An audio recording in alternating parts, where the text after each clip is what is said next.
Bienvenido a este su programa La Verdad en Jesucristo. Vamos a hablar a través de este video de lo que se conoce o las congregaciones llaman la Gran Tribulación.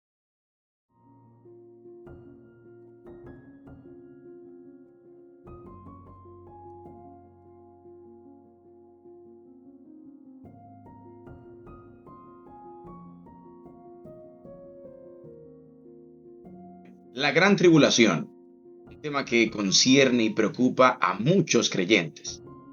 Vamos a registrar o a buscar analizar lo que dice el texto, de lo que Jesús habla referente a lo que habló por primera vez Daniel. En el libro de Mateo capítulo 24, desde el verso 21 al 22, la escritura dice, porque habrá entonces gran tribulación, cual no la ha habido desde el principio del mundo hasta ahora, ni la habrá.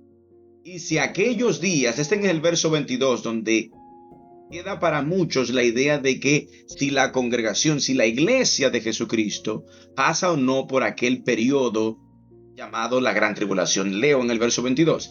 Y si aquellos días no fuesen acortados, nadie sería salvo. Mas por causa de los escogidos, aquellos días serán acortados. Lo que acabamos de leer, el Señor Jesús ilustra de aquel día de tormento del cual se expondrá toda la tierra. Pero la duda sobre este tema es si la iglesia como tal, los creyentes, pasan o no por aquel evento, por aquel periodo. Y si coincide el periodo de la gran tribulación en donde el hombre de perdición, conocido como el anticristo, que hay muchos anticristos, revela las escrituras, que son aquellos que niegan y que caminan según sus propias obras. Este anticristo formará parte de aquel evento, de aquel periodo. Veamos qué dice su palabra referente a este tema, la gran tribulación. En el mismo libro de Mateo capítulo 24, pero en el verso 14, la palabra registra que será predicado este evangelio. Dice, este evangelio está hablando de uno particular, que es el evangelio de la verdad, el evangelio del reino. Dice, este evangelio del reino, verdadero evangelio, porque hay muchas mentiras plantadas por doquier, y dice, en todo el mundo, será predicado en todo el mundo para testimonio a todas las naciones. Entonces vendrá el fin. El evangelio que muchos hoy en día muchos profesan un evangelio del cual los apóstoles ni los profetas no anunciaron, sino que se han creado muchas fábulas y muchas mentiras llamadas por los apóstoles como doctrina de demonio, que no están relacionadas para nada con la enseñanza de la sana doctrina, con lo que es el verdadero evangelio de Jesucristo. Bendito sea el Señor. Ahora bien, sobre la gran tribulación, es necesario que el evangelio se instruya, se enseñe según la verdad para que luego venga el fin. Lo que va de la mano también con que la iglesia se encuentre completamente preparada, porque entendamos que nuestro Señor Jesús no volverá por una iglesia que esté en proceso de preparación, no volverá por una iglesia que esté preparándose, sino por una iglesia que esté preparada, absolutamente sin mancha y sin arruga. Lo que muchos quieren tratar de omitir, porque no quieren buscar esta santidad, este caminar, esta perfección que el Señor ha declarado a través de todas las escrituras. En este aspecto, el Señor nos anuncia también a través del apóstol Pablo sobre el anticristo o el hombre de perdición. En el libro de 2 Tesalonicenses capítulo 2, desde el verso 1 al verso 4, presten mucha atención con respecto en relación a lo que es la venida del Señor Jesucristo y nuestra reunión con Él. Esto es la iglesia reuniéndose con el Señor Jesucristo. Dice, os rogamos, iglesia, que no os dejéis mover fácilmente de vuestro modo de pensar, porque obviamente ya está edificada, ya está formada con la sana doctrina. Ni os conturbéis ni por espíritu, ni por palabra, ni por carta como si fuera nuestra. O sea, no se preocupen, no se afanen, ni vayan a creer en cualquiera de las enseñanzas, un evangelio mentiroso, un evangelio engañoso, una falsa doctrina o doctrina de demonio. No dejes mover de la sana doctrina. Eso es lo que está aquí hablando el apóstol Pablo. Y dice en el verso 3, nadie os engañe. Perdón, sigo leyendo en el mismo verso 2. Ni por palabra, ni por carta, como si fuera nuestra, en el sentido de que el día del Señor, el día de Jesucristo, está cerca. Verso 3. Nadie os engañe en ninguna manera, porque no vendrá. ¿Quién no vendrá? Está hablando del Señor Jesucristo.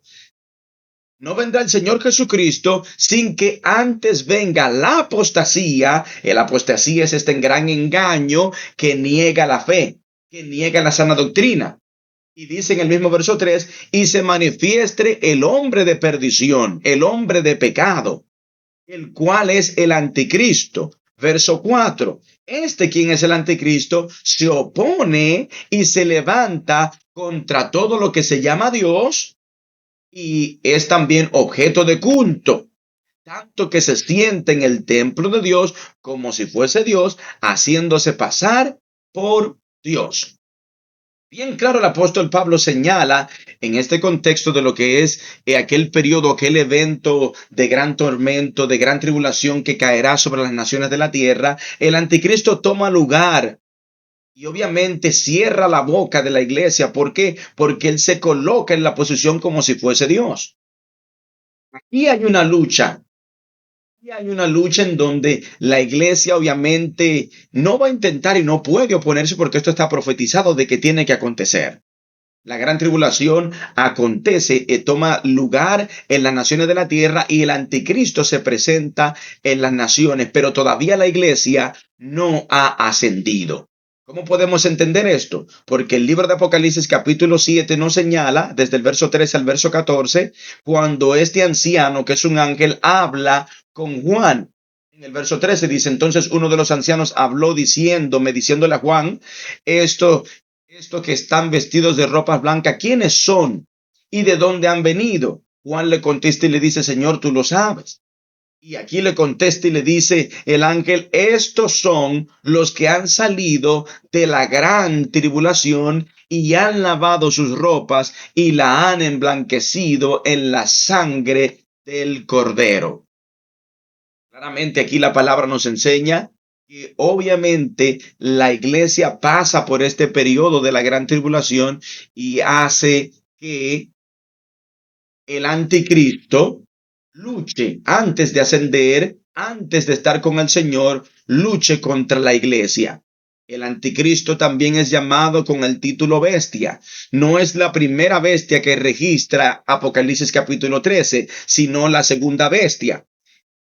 Apocalipsis capítulo 3 en el verso 4 y dice, esta segunda bestia, y adoraron al dragón que había dado autoridad a la bestia, y adoraron a la bestia diciendo, ¿quién como la bestia? ¿Quién podrá luchar contra ella? ¿Quiénes son las que la adoraron? Que después en el verso 18 más adelante menciona que estos quienes la adoraron fueron los que fueron marcados con el número o aquel símbolo de la bestia, el cual se conoce como el 666.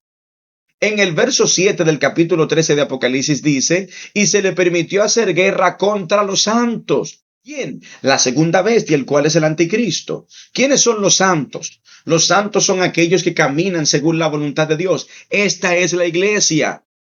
Y dice en el verso 7 que los vence. ¿De qué manera vence el anticristo, la bestia? Siguen llamados siendo santos. Y no porque se dejan marcar, son vencidos, sino porque obviamente le quita credibilidad, le quita lugar. La iglesia es completamente molida en los templos donde se reunían. Ya no había manera en ese tiempo, en ese evento que ha de ocurrir, en el que se reuniesen, en el que se congreguen. ¿Por qué? Porque Satanás, a través de esta bestia, a través del anticristo, toma el lugar como si fuese Dios en toda la tierra. Y obviamente hace una persecución contra todos los santos, contra el tabernáculo, dice la escritura. Dice en el verso 8, y dice, y adoraron todos los moradores de la tierra, cuyos nombres no estaban escritos en el libro de la vida. Esta no es la iglesia. Quienes adoraron a la bestia, quienes adoraron al anticristo, son aquellos de los cuales no se hallaron inscritos en el libro de la vida. Porque la iglesia sigue llamada siendo santo. En el libro de Primera de Tesalonicenses capítulo 4, desde el verso 15 al 17, la palabra de Dios a través del apóstol Pablo también enseña lo siguiente. Por lo cual os decimos esto, en palabra del Señor, que nosotros que vivimos, esto es la iglesia, que habremos quedado hasta la venida del Señor, no precederemos a los que durmieron.